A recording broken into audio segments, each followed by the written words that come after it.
महाभारत के युद्ध में अर्जुन के रथ पर बैठे हनुमान जी कभी कभी खड़े होकर कौरवों की सेना की तरफ घूर कर देखते तो उस समय कौरवों की सेना तूफान की गति से युद्ध भूमि छोड़कर भाग जाती थी।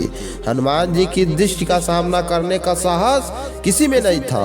उस दिन में ऐसा ही हुआ जब कर्ण और अर्जुन के बीच युद्ध चल रहा था। तब कर्ण अर्जुन पर अत्यंत भयंकर बाणों की वर्षा किया जा रहा था। उनके बाणों की वर्षा से श्री कृष्ण को भी बाण लगते गए और उनके बाण से श्री कृष्ण का कवच कटकर गिर पड़ा और उनके सुकुमार अंग पर बाण लगने लगे। रथ की छत पर बैठे पवन पुत्र हनुमान एक टक नीचे अपने इन आराध्य की तरफ ही देख रहे थे तो यह सहन नहीं हुआ। हनुमान जी को अकस्मात वह अग्रतर गर्जना करके दोनों हाथ उठाकर कर्ण को मार देने के लिए उठ खड़े हुए।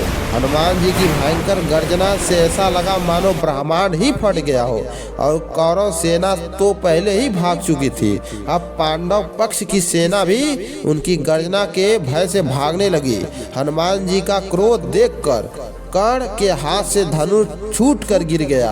भगवान श्री कृष्ण ने तत्काल उठकर अपना दक्षिण हस्त उठाया और हनुमान जी को स्पर्श करते हुए सावधान किया, रुको, तुम्हारे क्रोध करने का समय नहीं है। इसलिए श्री कृष्ण के स्पर्श से हनुमान जी रुक तो गए किंतु उनकी पूंछ खड़ी होकर आकाश में हिल रही थी। उनके दोनों हाथों की मुट्ठियां और उनके सारथी कांपने लगे। हनुमान जी का क्रोध शांत ना हो देखकर श्री कृष्ण ने खड़े स्वर में कहा, हनुमान मेरी आंखों में देखो, अगर तुम इस प्रकार कर्ण की ओर कुछ क्षण और देखोगे तो कर्ण तुम्हारी दृष्टि से ही मर जाएगा। यह त्रेता युग है, यह त्रेता युग है। तुम्हारे पराक्रमों से दूर तुम्हारे तेज को भी कोई सहन नहीं कर सकता है।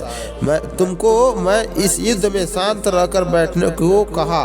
फिर हनुमान जी अपने आराध्य देव की ओर देखा और शांत होकर बैठ गए क्योंकि श्री कृष्ण जी जानते थे कि अगर हनुमान अपने नेत्र से अगर निगाह करके ताक देते तो कर्ण भस्म हो जाता। इसलिए श्री कृष्ण जी चाहते थे कि हनुमान जी ऐसा ना करे, नहीं तो जो महाभारत का लीला है वो बीच में ही समाप्त हो जाता। इसलिए श्री कृष्ण जी कहते हैं कि हनुमान जी को मैंने अपने दक्षिण हाथ से उसको सहलाकर उसको शांत कराया, नहीं तो आज कर्ण 20 महाभारत में ही उसका युद्ध हनुमान कर देते थे।